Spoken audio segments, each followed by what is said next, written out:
नमस्कार, राम राम साथियों, कैसे हैं आप सभी। मैं गणेश द्विवेदी जीएलसी आईएएस के इस ऑनलाइन प्लेटफॉर्म पर आपका हार्दिक स्वागत करता हूं।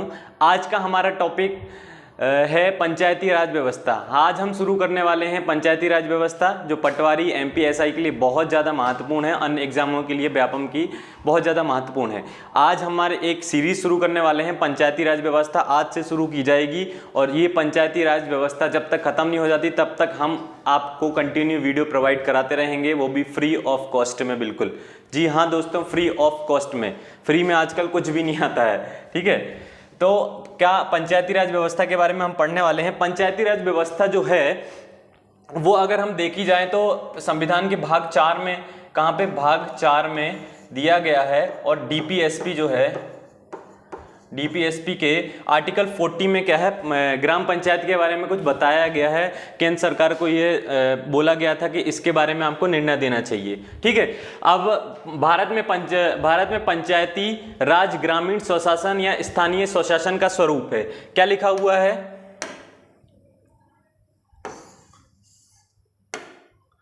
भारत में पंचायती राज ग्रामीण स्वशासन या स्थानीय स्वशासन का क्या है, एक स्वरूप है, ठीक है।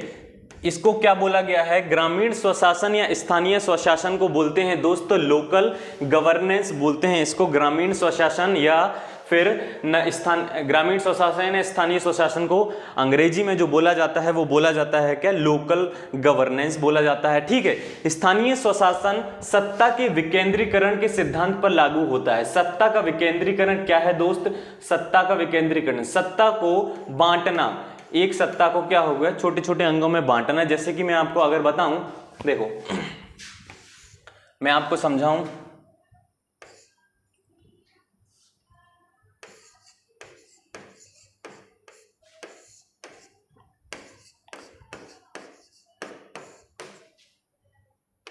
देश, राज्य, गांव।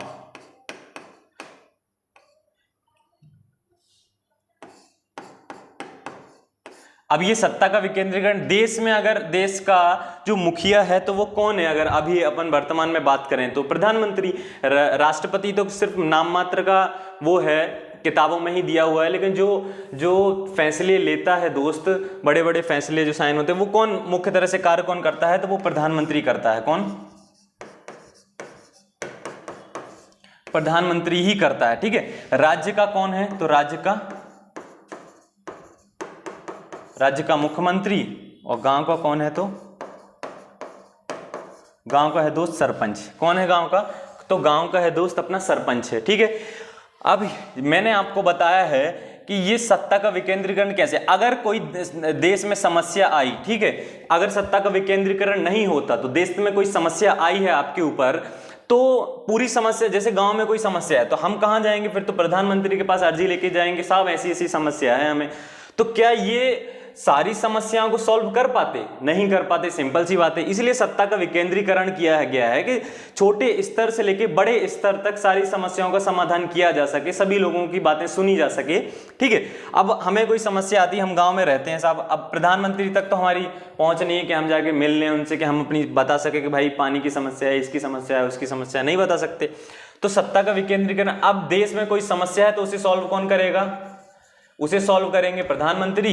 राज्य में कोई समस्या है, बड़ी समस्या, तो उसे सॉल्व करेंगे अपने मुख्यमंत्री।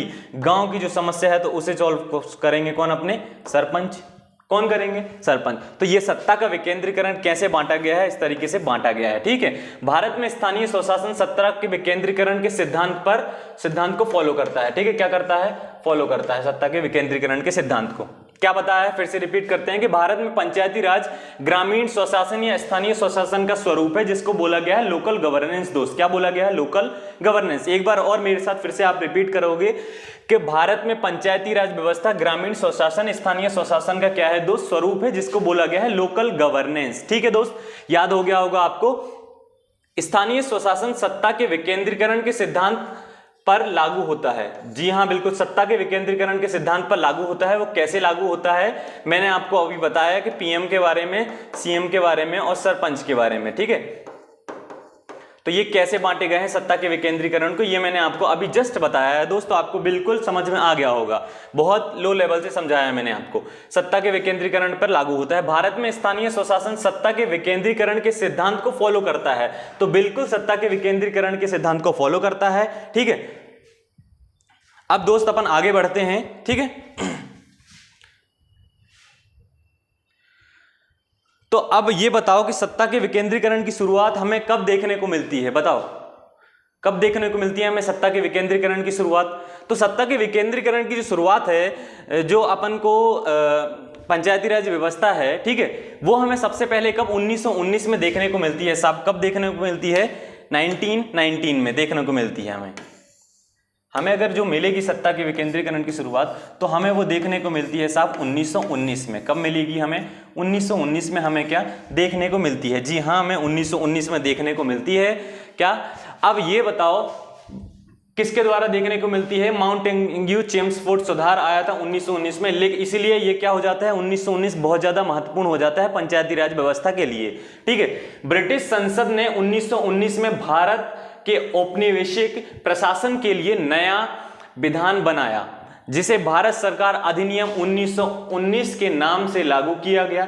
इस अधिनियम को माउंटेन्ग्यू चेम्सफोर्ड सुधार भी कहा गया है, क्योंकि इस अधिनियम के पारित होने के समय माउंटेन्ग्यू क्या थे? भारत के सचिव थे, और चेम्सफोर्ड क्या थे? वायसराय थे। यह बहुत ज्यादा महत्वपूर्ण हो जाता है दोस्तों, इसको आप अच्छे से याद रखना बिल्कुल। क्या कि जब ये सुधार लाया गया था 1919 में, माउंटेन्ग्यू चेम्सफोर्ड सुधार, तो माउंटेन्ग्यू भारत के क्या थे दोस्त? तो माउंटेन्ग्यू भारत के सचिव थे। क्या थे?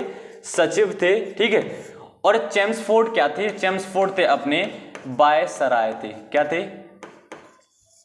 वायसराय थे ये चेम्सफोर्ड, ठीक है। आपसे कोई पूछे कि पंचायती राज व्यवस्था जो है अपन को सबसे पहले कब देखने को मिलती है, सबसे पहले जो सत्ता का विकेंद्रीकरण है वो कब देखने को मिलता है अपना, तो आपको ये बताना है कि दोस्त सत्ता का विकेंद्रीकरण हमें 1919 में देखने को मिलता है। और वो किसके द्वारा देखने को मिलता है? तो माउंटेन्ग्यू चेम्सफोर्ड सुधार नाम से हमें देखने को मिलता है, क्योंकि उस समय क्या थे, जब ये अधिनियम पारित हुआ था, तो माउंटेन्ग्यू क्या थे कि भारत के जो थे वो सचिव थे, और चेम्सफोर्ड क्या थे दोस्त? तो वो भारत के क्या थे? वायसराय थे।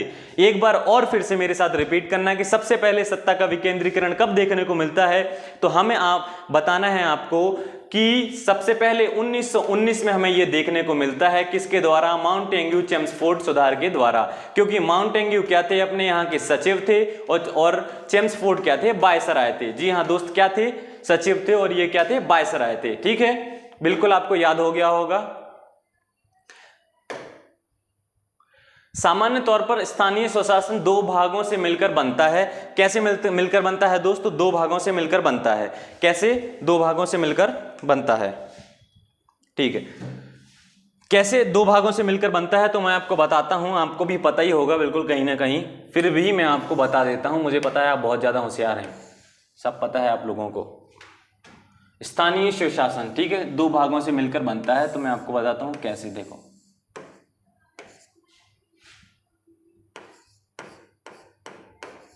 यह है अपना गांव, ठीक है। पहला तो गांव में बांटा गया है, और दूसरा है अपना नगर। स्थानीय स्वशासन को जो है दो भागों में बनाया गया है, तो पहला गांव है और दूसरा है नगर दोस्त। अब हम जब गांव का मुखिया चुनते हैं, ठीक है, गांव का चयन मुखिया चुनते हैं, तो वो कौन चुना जाता है? तो आपको यह बताना है कि उसको क्या? सरपंच को चुना जाता है। और नगर का जब चुना जाता है तो कौन चुना जाता है नगर का? तो महापौर चुना जाता है नगर का। कौन चुना जाता है? महापौर चुना जाता है नगर का, जिसको क्या बोला जाता है? मेयर बोला जाता है। क्या बोला जाता है दोस्त? मेयर बोला जाता है। एक बार और मेरे साथ आपको यही रिपीट करना है, यही याद कर लेना है, बिल्कुल यहीं पे ही, बिल्कुल ठीक है। सामान्य तौर पर स्थानीय स्वशासन को दोस्त दो भागों में बांटा गया है। पहला है अपना गांव, दूसरा है अपना नगर। गांव का मुखिया किसको बोला गया था? अपन को सरपंच को बोला गया था। और नगर का मुखिया कौन होता है? तो वो महापौर होता है, जिसको क्या बोला गया है दोस्त? तो जिसको मेयर बोला गया है। क्या बोला गया है? मेयर बोला गया है दोस्त। जी हाँ। अब मैं आपसे फिर से पूछूं कि जो पिछले क्या पढ़ाया था मैंने, कि सत्ता का विकेंद्रीकरण हमें सबसे पहले कब देखने को मिलता है? कब देखने को मिलता है, आपको रिपीट करना है मेरे साथ। जी हाँ दोस्त, हमें सत्ता का विकेंद्रीकरण सबसे पहले हमें दोस्त 1919 में देखने को मिलता है माउंटेन्यू चेम्सफोर्ड सुधार के द्वारा। माउंटेन्यू क्या थे, हमारे यहाँ के सचिव थे, और चेम्सफोर्ड क्या थे, माउंटेन्यू चेम्सफोर्ड के द्वारा हमें देखने को मिलता है। ठीक है, माउंटेन्यू क्या थे, हमारे यहाँ के सचिव थे, और चेम्सफोर्ड क्या थे, हमारे यहाँ के वायसराय थे। क्या थे, चेम्सफोर्ड क्या थे, हमारे यहाँ के वायसराय थे। ठीक है दोस्त, याद हुआ आपको। अब हम जो पढ़ने वाले हैं पंचायती राज व्यवस्था, अच्छे तौर पर बिल्कुल डीप से पढ़ने वाले हैं हम इसको। ऐसा नहीं आपको किताबों में अगर देखने को मिलेगा ना दोस्त, तो मैं आपको बता दूं कि कोई सी भी किताब उठा के देख लेना आप। ठीक है, आपको अगर किताबों में देखने को मिलेगा तो आपको किताबों में पता है कहां से देखने को मिलेगा, यहां से 1919 से 1947 से शुरुआत देखने को मिलेगी आपको किताबों में। कोई भी आपको पढ़ाएगा तो वो यहीं से ही आपको शुरुआत कराएगा, लेकिन मैं जो आपको पढ़ाने वाला हूं वो कहां से पढ़ाऊंगा, प्राचीन काल से। और प्राचीन काल को भी मैंने बांटा हुआ है सिंधु घाटी में, ऋग वैदिक, इन सब में ये बांटा हुआ है। फिर उसके बाद जो अपन पढ़ने वाले हैं वो क्या पढ़ेंगे, मध्य काल के बारे में, फिर नवकाल, जिसको क्या ब्रिटिश काल भी बोला गया है दोस्त। क्या बोला गया है जिसको, जी हाँ दोस्त, जिसको ब्रिटिश काल भी बोला गया है। क्या बोला गया है, ब्रिटिश काल। ठीक है दोस्त, तो आपको अगर कहीं और देखने को मिलेगा तो यहां से देखने को मिलेगा, और हम पढ़ेंगे शुरुआत जो करेंगे वो यहां से करेंगे। तो मैं आपको बताता हूं कि भारत में स्थानीय स्वशासन का विकास। ठीक है, तो भारत में स्थानीय स्वशासन का जो विकास हुआ था, ठीक है, तो सबसे पहले भारत में स्थानीय स्वशासन का विकास, अगर अपन प्राचीन काल की बात करते हैं, ठीक है दोस्त, कहां की, प्राचीन काल की बात करते हैं अपन, तो प्राचीन काल में हमें सबसे पहले अगर स्थानीय स्वशासन जो कहीं देखने को मिलेगा तो वो कहां मिलेगा, हमें सबसे पहले सिंधु घाटी में देखने को मिलेगा। कहां देखने को मिलेगा हमें, तो वो सिंधु घाटी में हमें देखने को मिलेगा।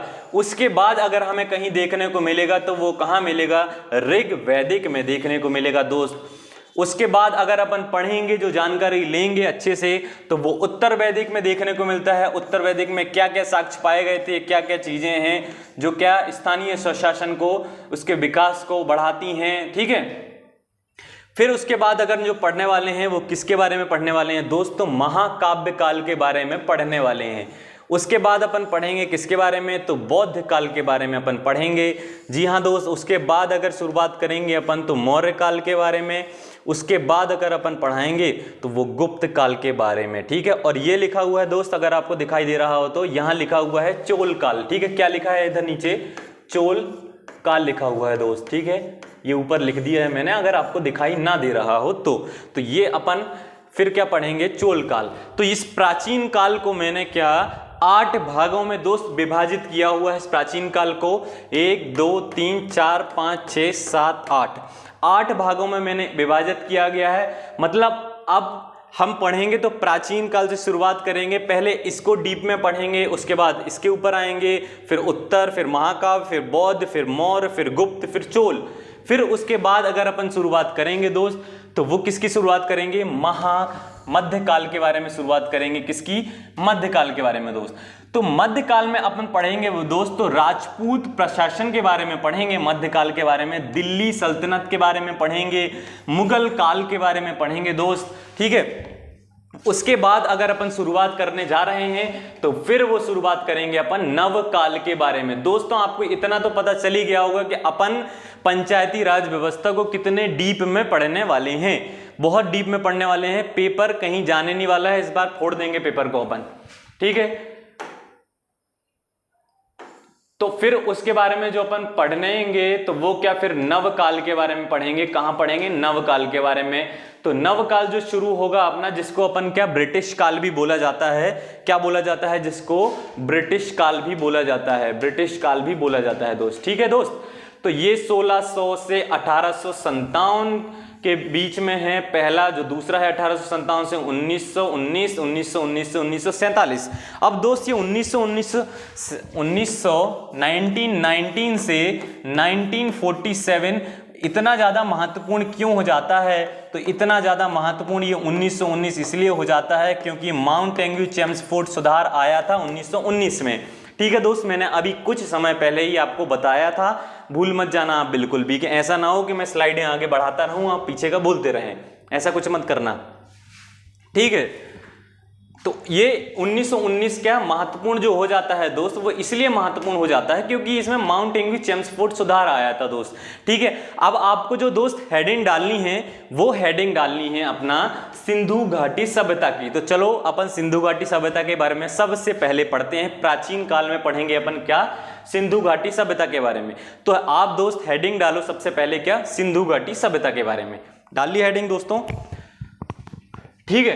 तो सिंधु घाटी सभ्यता दो बड़े नगर हड़प्पा और मोहनजोदड़ो में ऐसे प्रमाण देखने को मिलते हैं जिससे यह अनुमान लगाया जा सकता है कि सिंधु घाटी सभ्यता में नगरीय विकास के लिए कोई ना कोई एक संस्था रही होगी। अब दोस्त मैं अगर आपको बताऊं कि ये कि आपने देखा होगा सिंधु घाटी सभ्यता में सिंधु घाटी सभ्यता नाम क्यों पड़ा, क्योंकि ये सिंधु नदी के किनारे कहीं ना कहीं ये साक्ष्य पाए गए थे, मिले थे। ये साक्ष्य क्या थे, ये साक्ष्य मिले थे। ठीक है, ये साक्ष्य कहां थे, मिले थे। अब आपने 5 नदियों का नाम सुना होगा, झेलम, चिनाब, रावी, ब्यास, सतलुज। किसका नाम, झेलम, चिनाब, रावी, ब्यास, सतलुज का नाम आपने सुना ही होगा दोस्त। तो वो 5 नदियां हैं वो कहां, सिंधु नदी में जाके मिल जाती हैं। कहां मिल जाती हैं, सिंधु नदी में जाके। कौन कौन सी नदियां हैं, तो झेलम, चिनाब, रावी, ब्यास, सतलुज सिंधु नदी में जाके मिल जाती हैं।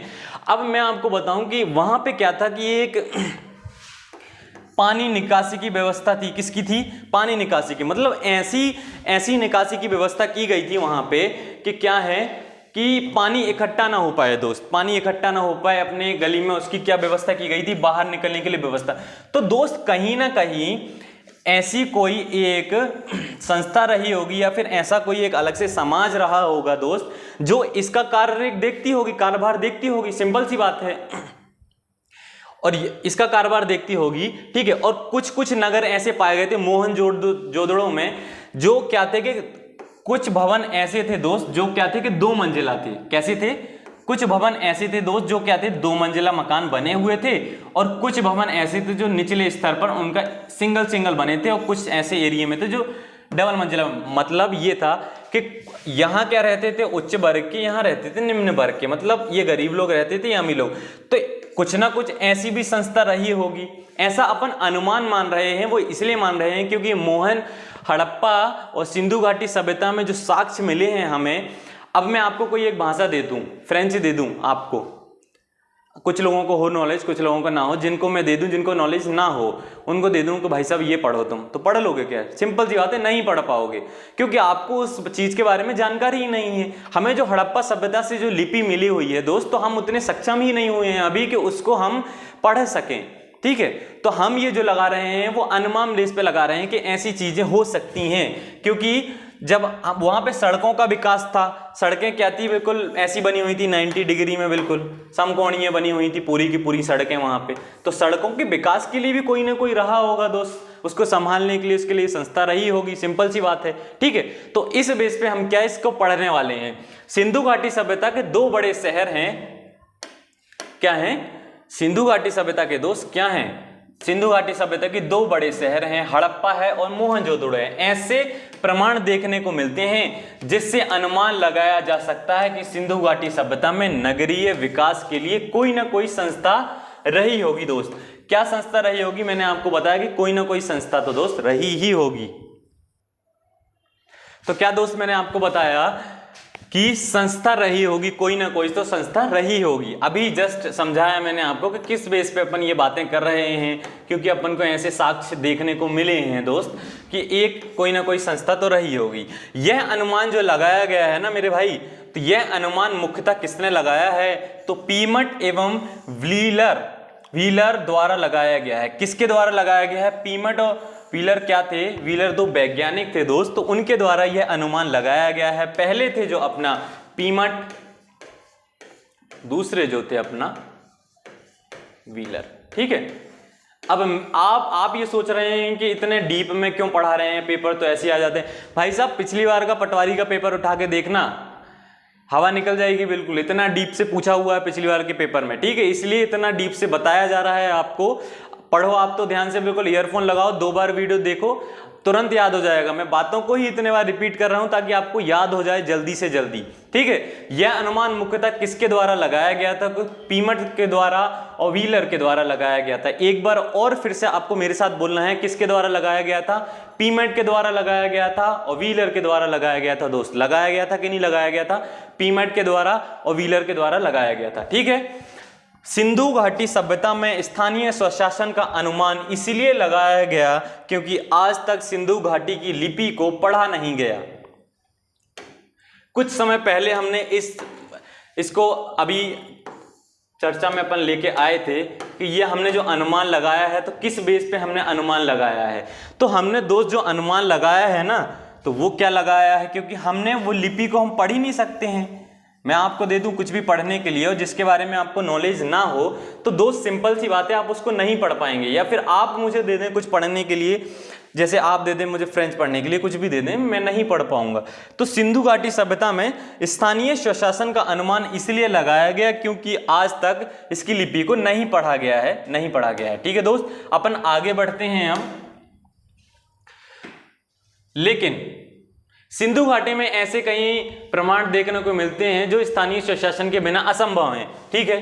बिल्कुल, ये तो सही बात हो गई दोस्त। अभी मैंने आपको बताया कि बहुत सारे ऐसे प्रमाण देखने को मिले हैं हमें जिसके बिना असंभव हैं, जिसमें सड़कों का विकास किया गया है, पानी निकासी के लिए किया गया है कि पानी निकलेगा अपना, ठीक है। तो भाई कोई ना कोई ऐसी संस्था बिल्कुल रही होगी दोस्त जो क्या है, इस संस्था को संभाल रही होगी, ठीक है। बहुत सारे अब ऐसे साक्ष्य अपन देखेंगे कि कौन कौन से ऐसे साक्ष्य हैं जो अपन को देखने को मिले हैं, ठीक है। जैसे सड़कों का एक दूसरे से समकोण होना 90 डिग्री का। भाई साहब ऐसे सड़कें निकली हुई थी, उधर मकान बने हुए थे बिल्कुल सीधे सीधे, ठीक है, ऐसे निकले हुए थे। और दूसरा जो है अपना एक जैसे भवन का निर्माण होना। तो भवन का निर्माण करने के लिए भी कोई ना कोई ऐसी संस्था रही होगी जो क्या करती होगी, भवन का निर्माण करती होगी दोस्त। क्या करती होगी? भवनों का क्या करती होगी? निर्माण करती होगी, बिल्कुल करती होगी। शहर में पानी जमने का जल निकासी व्यवस्था होना। तो ऐसी कोई व्यवस्था रही होगी जो क्या है, जैसे शहर है, शहर में क्या करता होगा, पानी जमने से रोकता होगा, पानी इकट्ठा ना हो सके दोस्त। तो ऐसी व्यवस्था बनाई गई थी कि जब वहां बारिश हो या फिर ज्यादा पानी हो, बूढ़ा आ जाए, किसी कारण उस पानी जमा हो जाए, तो उस पानी को निकाला जा सके, ठीक है। तो ऐसी कोई ना कोई व्यवस्था रही होगी जो क्या देखरेख करती होगी कि शहरों में पानी जमने से उसके निकासी की व्यवस्था को बाहर निकाले, पानी जमने से रोके दोस्त। तो ऐसी कोई ना कोई व्यवस्था तो रही ही होगी मेरे भाई, ठीक है। अनाजों का भंडार गृह, ठीक है, क्या है? अनाजों का भंडार गृह, ठीक है। इसके बारे में हम ने पढ़ा, अनाजों का भंडार गृह भी देखने को वहां पे मिले हैं। तो ऐसी भी कोई व्यवस्था रही होगी जो क्या करती होगी, अनाजों का भंडार गृह, ठीक है। एक बार दोस्त फिर से रिपीट कर लेते हैं कि हमने क्या क्या पढ़ा है, ठीक है। तो बिल्कुल भी हमें भूलना नहीं है कि हमने क्या क्या पढ़ा है। तो पहले अपन ने पढ़ा था कि क्या है, भारत में पंचायती राज ग्रामीण स्वशासन, ठीक है, स्थानीय स्वशासन का एक स्वरूप है जिसको बोला गया है अपना क्या, लोकल गवर्नेंस, ठीक है। स्थानीय स्वशासन सत्ता के विकेंद्रीकरण के सिद्धांत पर लागू होता है। सत्ता का विकेंद्रीकरण जो मैंने बताया था आपको कि अगर केंद्र में देखा जाए तो क्या है, पीएम है अपने, राज्य में देखा जाए अपना तो क्या है, अपने सीएम है। गांव में देखा जाए अगर दोस्त अपने, किसमें, गांव में देखा जाए तो कौन है अपने, गांव में है अपने सरपंच। तो क्या है, सत्ता के विकेंद्रीकरण को क्या बांटा गया है, ठीक है, छोटे छोटे टुकड़ों में, ताकि सबकी क्या हो सके, सुनवाई हो सके, सबके कष्टों का निवारण हो सके, ठीक है। तो बांटा गया है। सत्ता का स्थानीय स्वशासन सत्ता के विकेंद्रीकरण के सिद्धांत को फॉलो करता है, बिल्कुल सत्ता के विकेंद्रीकरण के सिद्धांत को ये फॉलो करता है, ठीक है। ये सबसे पहले देखने को कब मिला था हमें, तो ये सबसे पहले हमें देखने को मिला था 1919 में माउंट टेंग्यू चेम्सफोर्ड सुधार के द्वारा देखने को मिला था। कब मिला था? 1919 में माउंट टेंग्यू चेम्सफोर्ड सुधार। माउंट टेंग्यू क्या थे? भारत के सचिव थे दोस्त। चेम्सफोर्ड क्या थे? वायसराय थे। एक बार और फिर से बोलो मेरे साथ, क्या थे? माउंट टेंग्यू क्या थे? सचिव थे। चेम्सफोर्ड क्या थे भाई? क्या थे? चेम्सफोर्ड वायसराय थे। क्या थे? चेम्सफोर्ड वायसराय थे, ठीक है। ये हैं वो। सामान्य तौर पर स्थानीय स्वशासन को दो भागों में बांटा गया है। तो मैंने आपको बताया था कि दो भागों में, एक गांव पहला बांटा गया है गांव में और दूसरा बांटा गया है नगर में। किसमें? गांव में और दूसरा बंटा गया है किसमें, नगर में। ठीक है, नगर में क्या होता है कि महापौर, और इसमें क्या है, सरपंच। महापौर और सरपंच दो भागों में बांटा गया है, क्या है कि महापौर और सरपंच। ठीक है, ये बताया था मैंने आपको। इसके आगे जो मैंने आपको बताया था कि अपन जो पढ़ेंगे तो वो सिंधु घाटी सभ्यता के बारे में अपन चर्चित कर रहे थे। तो वो मैंने आपको बताया था कि दो बड़े शहर थे, हड़प्पा और मोहनजोदड़ो, ऐसे देखने को मिलते हैं, जिससे अनुमान लगाया जा सकता है कि सिंधु घाटी सभ्यता में नगरीय विकास रहा होगा कहीं ना कहीं। ठीक है, नगरीय विकास कहीं ना कहीं रहा होगा। अब जो अपन आगे पढ़ेंगे ना दोस्त, तो अपन जो आगे पढ़ेंगे वो क्या पढ़ेंगे,